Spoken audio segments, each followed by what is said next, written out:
এই আইনটা আমাদের জানা দরকার, কারণ এই আইনটা বাংলাদেশের ভূমি ব্যবস্থাপনার মেরুদণ্ড। আপনার সম্পত্তির উপরিভাগ মালিক, আপনার জমির নিচে যদি খনি পাওয়া যায়, খনির মালিক কে?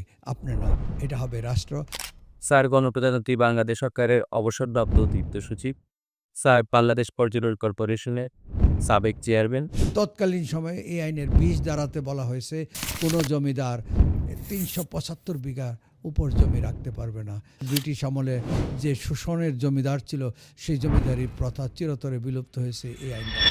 মালিকের কি কি অধিকার আছে, কি কি দায় আছে, দায় না মানলে জমি কি হবে? এটা কি খাস হয়ে যাবে না সরকারি হয়ে যাবে?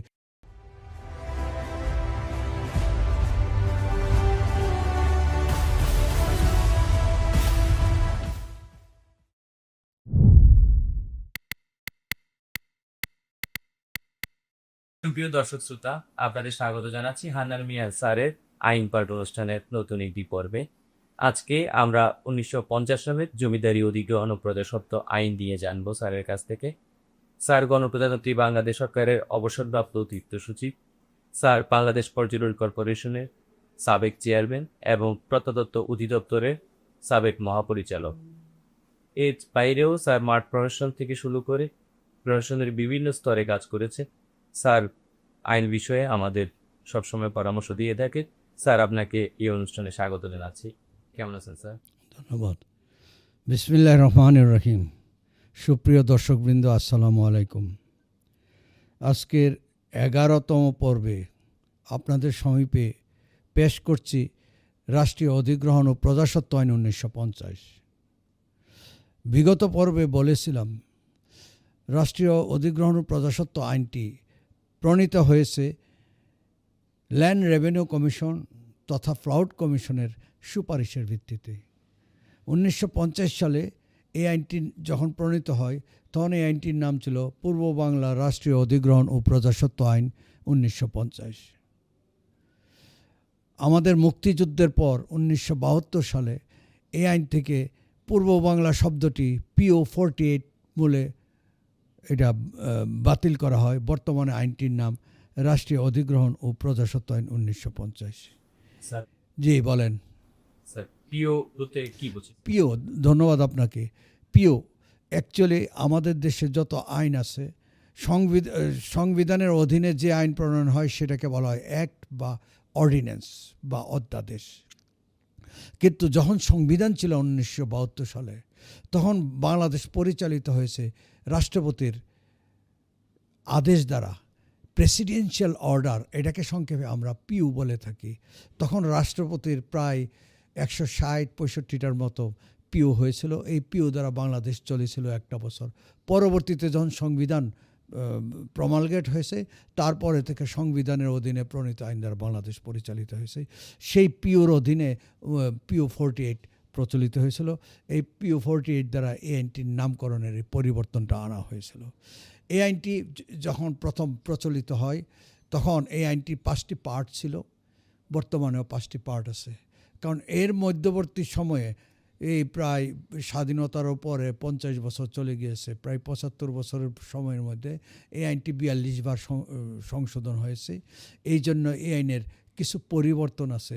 এই আইনের 19টি অধ্যায় ছিল, এই সাথে আরও যোগ হয়েছে 5টি অধ্যায়। এই বর্তমানে এই আইনের 24টি অধ্যায় আছে। এই আইনে 152টি ধারা ছিল। পরবর্তীতে 8টি ধারা বিলুপ্ত হয়েছে এবং 61টি ধারা যোগ হয়েছে। বর্তমানে এই আইনের 205টি ধারা বলবৎ আছে। একটি তফসিল ছিল, এখনও 100 তফসিল আছে। এই হলো এই আইনের পরিসংখ্যানগত বৈশিষ্ট্যটা আপনাদের সম্মুখে উপস্থাপন করলাম। এই আইনের বিভিন্ন বৈশিষ্ট্য অল্প অল্প করে আমি তুলে ধরি। এই আইনটা আমাদের জানা দরকার, কারণ এই আইনটা বাংলাদেশের ভূমি ব্যবস্থাপনার মেরুদণ্ড। এই আইনে 35টি সংজ্ঞা দিয়ে এই আইনটা শুরু হয়েছিল। পরবর্তীতে 4টি সংজ্ঞা যোগ হয়েছে। বর্তমানে এই আইনটিতে 35 আর 4 39টি সংজ্ঞা রয়েছে এবং এটাকে আমরা বলে থাকি স্বয়ংসম্পূর্ণ সংজ্ঞা সমৃদ্ধ একটি আইন। এই আইন দ্বারা বাংলাদেশের জমিদারি অধিগ্রহণ সম্পন্ন হয়েছে এবং জমিদারি এই প্রথা যেটা ছিল ব্রিটিশ আমলে, যে শোষণের জমিদার ছিল, সেই জমিদারি প্রথা চিরতরে বিলুপ্ত হয়েছে এই আইন দ্বারা। এই আইনে জমিদারি অধিগ্রহণ করতে গিয়ে এই আইনে সিলিং প্রবর্তন করা হয়েছে। আগে জমিদারদের শত শত হাজার হাজার বিঘা সম্পত্তি ছিল এবং সাধারণ মানুষ ছিল জমিহীন। তাদেরকে এই জমিদারেরা নিপীড়ন করত, শোষণ করত। এই শোষণ এবং বঞ্চনা এবং নিপীড়ন থেকে জনগণকে মুক্তি দেওয়ার জন্য এই আইনের সিলিং ব্যবস্থা প্রবর্তন করা হয়। তৎকালীন সময়ে এই আইনের 20 ধারাতে বলা হয়েছে কোনো জমিদার 375 বিঘার উপর জমি রাখতে পারবে না। এর মাধ্যমে জমিদারি প্রথা উচ্ছেদ করা হয়েছে এই আইনের দ্বারা। এবং এই সিলিংটা বর্তমানে বিভিন্ন আইন দ্বারা 60 বিঘায় রূপান্তরিত হয়েছে, যে বিষয় সম্পর্কে আগামী কিছুদিন পরে একটি পর্বের মাধ্যমে এই বিষয়গুলি আমি আপনাদের সম্পর্কে বিস্তারিত উপস্থাপন করব। এই আইনটি একটি ব্যতিক্রমী আইন। সাধারণত প্রত্যেক আইনের একটি করে বিধিমালা থাকে, একটি করে প্রবিধানমালা থাকে বড়জোর, কিন্তু এই আইনের বিধিমালাই হয়েছে 2টা। এই আইনের 78 ধারা অনুসারে একটি বিধিমালা হয়েছে। এটাকে বলা হয় দ্য স্টেট অ্যাকুইজিশন রুলস 1951।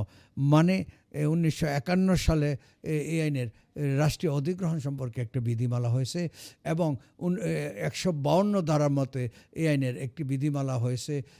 সেই বিধিমালাটার নাম হলো দ্য টেন্যান্সি রুল 1954। এই 2টি বিধিমালা আছে, এই জন্য এই আইনটাকে আমরা ব্যতিক্রমী আইন বলি। এই আইনের মাধ্যমে এই আইনের বাস্তবায়ন করতে গিয়ে জমিদারদের যে হাজার হাজার বিঘা সম্পত্তি সরকার অধিগ্রহণ করলো, সরকার তাদেরকে একটা ক্ষতিপূরণ দিয়েছিল। ক্ষতিপূরণ রোল, এটাকে বলা হয় অ্যাসেসমেন্ট রোল তৈরি করেছিল। এই রোলের মাধ্যমে তাদেরকে ক্ষতিপূরণ দেওয়া হয়েছিল। এই 35 থেকে 39 ধারাতে এই কথাগুলি বলা আছে। এটা একটি বলা যায় অনেকটা সান্ত্বনা পুরস্কারের মতো ক্ষতিপূরণগুলি দেওয়া হয়েছিল। সে একটা স্ল্যাব করে দিয়েছিল যে এত টাকা যিনি খাজনা দিতেন তিনি এত টাকা ক্ষতিপূরণ পাবেন। এই স্ল্যাব করে দেওয়া হয়েছিল, জাস্ট নামমাত্র একটা ক্ষতিপূরণ দেওয়া হয়েছিল। এই আইনের মাধ্যমে প্রজাস্বত্ব প্রতিষ্ঠা করা হয়েছে। এই আইনের মাধ্যমে প্রজাস্বত্ব প্রতিষ্ঠা করা হয়েছে। 5ম খণ্ডে প্রজাস্বত্বের কথা বলা হয়েছে, এটা পরবর্তীতে বিস্তারিত বলবো। এবং 5ম খণ্ডের কিছু অংশ মিউটেশন পার্টে বিগত পর্বে আমি আলোচনা করেছি। এর দ্বারা এই প্রজাস্বত্বের মধ্যে বলা হয়েছে মালিকের কি কি অধিকার আছে, কি কি দায় আছে। দায় না মানলে জমি কি হবে, এটা কি খাস হয়ে যাবে না সরকারি হয়ে যাবে, সে সম্পর্কে বিস্তারিত বিবরণ দেওয়া হচ্ছে। আগে জমিদারি আমলে আমাদের মালিকানার বিষয়টা নিশ্চিত ছিল না, কিন্তু এখন আমার মালিকানার নিশ্চিত হয়েছে। আমরা প্রত্যেকেই যার অ্যাফোর্ড আছে জমি ক্রয় করলে তার মালিক হওয়ার সুযোগ আছে। আগে এই সুযোগটা ছিল না ব্রিটিশ আমলে, তথাকথিত জমিদারি সিস্টেম আমলে এটা ছিল না। এই আইনের যে জমিগুলি সরকার অধিগ্রহণ করে নিয়ে এলো, 375 বিঘার উপরে বাকি জমিগুলি সরকার অধিগ্রহণ করে নিয়েছে। এই অধিগ্রহণকৃত জমিগুলি কি করেছে সরকার এই অধিগ্রহণকৃত জমিগুলো আমরা যারা চাষাবাদ করতাম জমিদারের কাছ থেকে একটা কাগজ নিয়ে চাষাবাদ করতাম, এটাকে বলা হয় জমিদারের পাট্টা। এই পাট্টা দেখে দেখে এবং সিএস খতিয়ানে দখলকারের ঘরে আমাদের নাম, যারা চাষাবাদ করতাম আমাদের নাম ছিল। এই নামগুলি দেখে দেখে এই এসএ জরিপের মাধ্যমে 1956 থেকে 1963 সালের মধ্যে 8 বছরে এই কাজগুলি সম্পন্ন করেছিল। আমাদের যে রেকর্ড করেছিল সেটাকে বলা হয় এসএ রেকর্ড, বা আরও বলা হয়ে থাকে কোনো কোনো অঞ্চলে। আরওয়ার মানে রেকর্ড অফ রাইট, এটাও বলা হয়ে থাকে আমাদের ময়মনসিংহ কিশোরগঞ্জ এলাকায় আরওয়ার বলে থাকে। এবং এই রেকর্ডটাকে এসএ রেকর্ডকে আমাদের চাঁদপুর নোয়াখালী এলাকায় এমআর রেকর্ড বা এমআরআর রেকর্ড বলা হয়। কারণ জমিদারের যে ক্ষতিপূরণ দেওয়া হয়েছিল সেই ক্ষতিপূরণটা মডিফাইড রেন্ট রুলের মাধ্যমে এটা ক্ষতিপূরণটা দেওয়া হয়েছিল। ওই ক্ষতিপূরণ দেখেই ক্ষতিপূরণ রেন্ট রুলের তালিকার মধ্যে চিহ্নিত করা আছে কোনগুলি চয়েস ল্যান্ড, জমিদারের চয়েস ল্যান্ড জমিদার নিয়ে রেখেছে 375 বিঘা, আর বাকিগুলো সরকার নিয়েছে। বাকিগুলি যে সরকার নিয়েছে, এই নিয়ে সেরা ক্ষতিপূরণ দিয়ে নিয়েছে, এই নিয়ে কিন্তু আমাদেরকে দিয়েছে জমিদারের পাট্টা দেখে থেকে। অনেক জমি কিন্তু সরকার দিতে পারে নাই, কারণ এগুলি অমীমাংসিত ছিল। কার জমি কে দখল করতো, যেগুলি অমীমাংসিত ছিল সেগুলি আমাদের সরকারি খাসে নিয়েছে। এই আইনের 76 ধারাতে বলা হয়েছে সরকার যে খাস জমি পেয়েছে সেই খাস জমি বিলি বন্দোবস্ত করতে পারবে। এই আইনের ক্ষমতা বলে সরকার দুইটা বিধিমালা করে, দুইটা নীতিমালা করে, 97 সালের আর 95 সালের খাস জমির নীতিমালা করে আমাদের খাস জমিগুলো বন্দোবস্ত দেওয়া হচ্ছে। এসে জরিপকে কেন ROR বলা হয়? অ্যাকচুয়ালি প্রত্যেক জরিপেই কিন্তু ROR প্রণয়ন করা হয়, রেকর্ড অফ রাইট। খতিয়ান এবং নকশা দুইটাকে একত্রে ROR বলা হয়। কিন্তু তখন ROR কেন করা হয়েছিল? তখন শুধু CS জরিপ নকশা তৈরি করেছিল এবং খতিয়ান তৈরি করেছিল। এসএ জরিপে নকশা তৈরি করা হয়নি, CS জরিপকে গ্রহণ করে নিয়েছিল, সহিজ জরিপের নকশা গ্রহণ করে নিয়েছিল।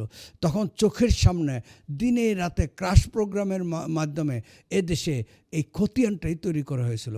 তখন জনগণ বুঝতো ROR নিয়ে আসো, তাড়াতাড়ি ROR নিয়ে এসো, কার জমি আছে, জমিদারের যে জমিগুলো তাদের নামে হয়েছে। তখন তাদের মধ্যে একটা মানে রব পড়ে গিয়েছিল, যার যার ROR নতুন করে মালিকানা পাচ্ছে, যার যার কাগজ নিয়ে আসো। সেই কাগজটাকে তারা ROR বলতো। এই জন্য এই রেকর্ডের নাম জনগণের মুখে মুখে এটা ROR হয়ে গেছে।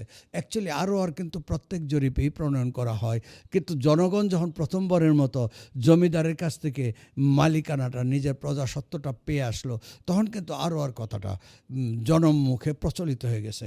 এটা জনশ্রুতি, জনমুখে প্রচলিত শব্দ। বাস্তবে আইনটার নাম হলো এসএ রেকর্ড। এই আইনের মাধ্যমে প্রজার যেমন দায় প্রতিষ্ঠা করা হয়েছে, সাথে বলা হয়েছে এই দায় না মানলে কী হবে, এই দায় না মানলে খাস হয়ে যাবে। কখন খাস হয়ে যাবে সেই কথাগুলি এই আইনে বলা হয়েছে। এই আইনের 81 ক ধারাতে বলা হয়েছে অন্তজ ভূমির মালিকানা, মানে সাবসয়েল ভূমির মালিকানা কার? জনগণ জমির উপরের স্তরের মালিক, নিচের স্তরের মালিক না। আমাদের সংবিধানের 143 ধারাতেও কথা বলা আছে, আমাদের 81তেও কথা বলা হয়েছে। কারণ রাষ্ট্রের আপনার সম্পত্তির উপরিভাগ মালিক, আপনার জমির নিচে যদি খনি পাওয়া যায়, খনির মালিক কে? আপনি না, এটা হবে রাষ্ট্র। এটা সংবিধান দ্বারা বলা আছে, SNT অ্যাক্ট দ্বারা বলা হয়েছে, এটা নিশ্চিত করা হয়েছে। এই আইনের মাধ্যমে আমাদের দেশ জানেন নদীমাতৃক দেশ, শত শত নদী আছে, হাজার হাজার নদীর বাঁক আছে। এই বাঁকে আমাদের জমিগুলি ভেঙে যাচ্ছে, আবার চর পড়ছে। এই নদীর ভেঙে যাওয়া, চর পড়া, এটাকে বলা হয় শিকস্তি। ভেঙে যাওয়াকে বলে শিকস্তি, আর চর পড়াকে বলা হয় পয়স্তি। এই ভেঙে যাওয়া জমির মালিকানা কে হবে? এটাকে জমির মালিকের অবস্থা কী হবে? এতে রাষ্ট্রের ভূমিকা কী? এই সকল বিষয়ে এই আইন আলোচনা করেছে। এবং নতুন চর জাগলে এটার মালিক কে হবে, এটার বিলি বন্দোবস্ত করার পদ্ধতি কী, এই বিষয়টিও এই আইনে বলা হয়েছে। এই জন্য এই আইনটাকে আমরা একটা কমপ্লিট আইন বলে থাকি।